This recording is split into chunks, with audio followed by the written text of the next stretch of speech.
All right, we're going to look at inverse functions now.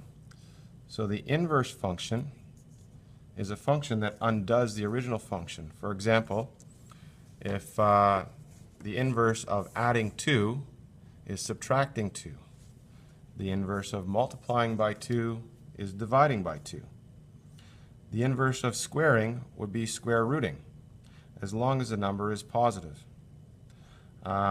Sometimes we don't have an inverse function, but we do have an inverse relation.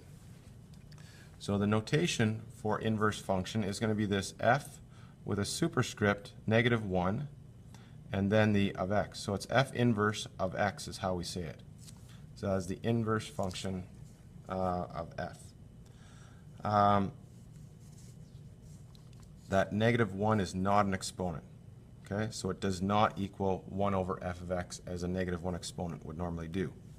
Okay, so f inverse of x undoes f of x so that if f of a equals b, so the output of the function when you plug in a is b, then you take the inverse and plug in b, you get a back. It undoes it.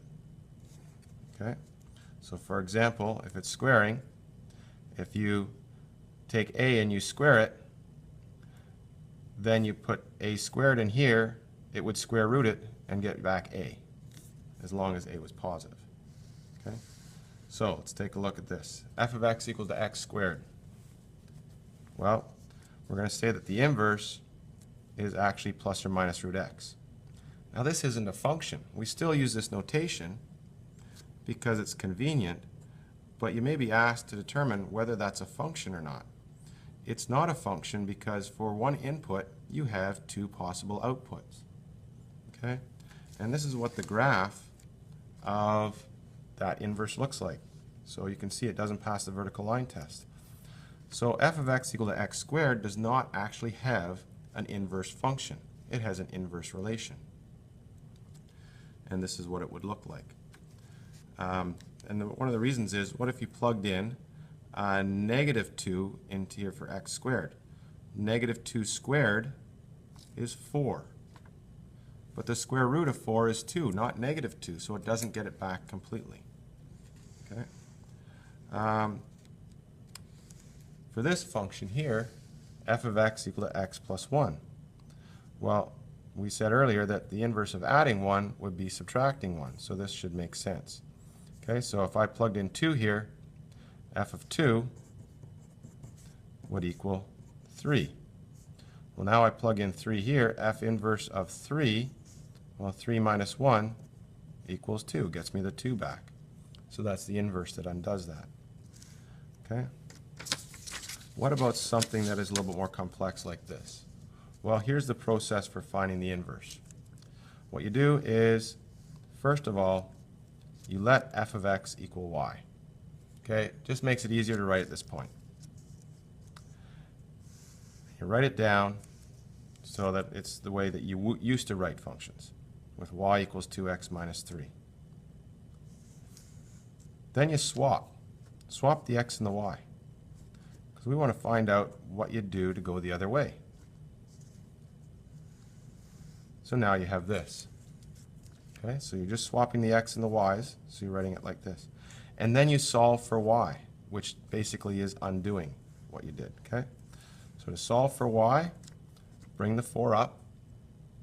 So you got 4x equals 2y minus 3. Okay?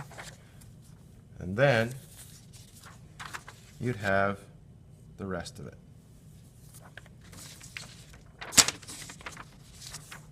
Okay, so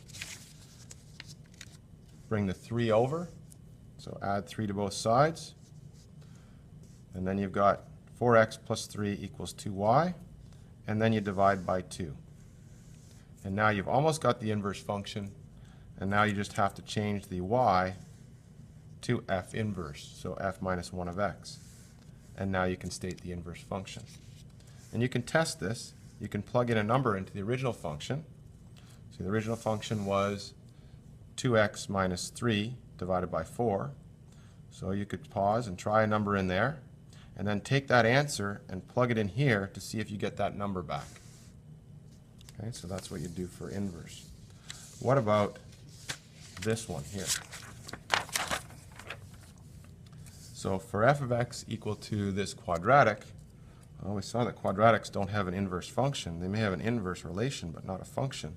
So let's see what happens here. Well, change the y for the f of x, swap the x and the y, and now we have to try and isolate this y. Well, we're going to bring the 4 over first, then divide by 3. Okay? So you bring the 4 over, so minus 4, then divide by 3. Now you got y minus 2 squared. And now in order to get rid of that squared, you need to square root. But it's not just a square root. It's a plus or minus. It's just like if you had x squared equals 4, then what does x equal? Well, x actually equals plus or minus 2, which is the square root of 4. You square negative 2, you get 4. You square 2, you get 4. There's 2 answers when you do that. Okay? And then you bring the 2 over, and you've got 2 plus or minus the square root of x minus 4 over 3. And now for every input of x, you've got 2 possible outputs. It's not a function. Okay? So there's the inverse, not a function. So taking a look at the inverse graphically is very interesting. So if you look at the function f of x equals x, or y equals x, it is its own inverse, and that should make sense. Basically, if you plug in a number for x, like 7, you get 7. So how do you get the 7 back? Plug it into the same function. Plug 7 in, you get 7 back. So y equals x is its own inverse. Graphically, the inverse of a function is the reflection in the line y equals x. If you remember, what we're doing when we're solving for the inverse is at one point we swap the x and the y. That's to find what would happen if you go backwards. Well, this is what we're doing here. So we take the line y equals x and take the point 2, 5. Well, the inverse of 2, 5, so you plug in 2, you get 5, would be to plug in 5 and get 2. And that is just a reflection in this line y equals x. You're swapping the y and x. So when you're looking for the inverse function, you may only have a graph, or you want to visualize it graphically. You're just looking at the reflection of it in the line y equals x. So for example, f of x equals x squared. Well, this is the inverse, plus or minus root x. Positive root x looks like this. Negative root x looks like this. And you can see that the points that lie on the line y equals x stay put. These points here reflect to here. These points here reflect to here. That stays put. These points here reflect to there, and so on. And so if you reflect in the line y equals x, you get the inverse function. In this case, it's a relation. This function, 1 over x, is its own inverse. So if you reflect this function in the line y equals x, it looks the same. And you could test it out.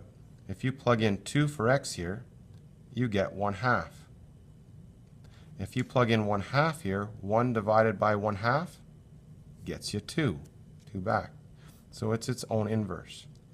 Another function that is its own inverse is any perpendicular line to the line y equals x. So a line with a slope of -1 is its own inverse. Okay, and that's another way of looking at inverses.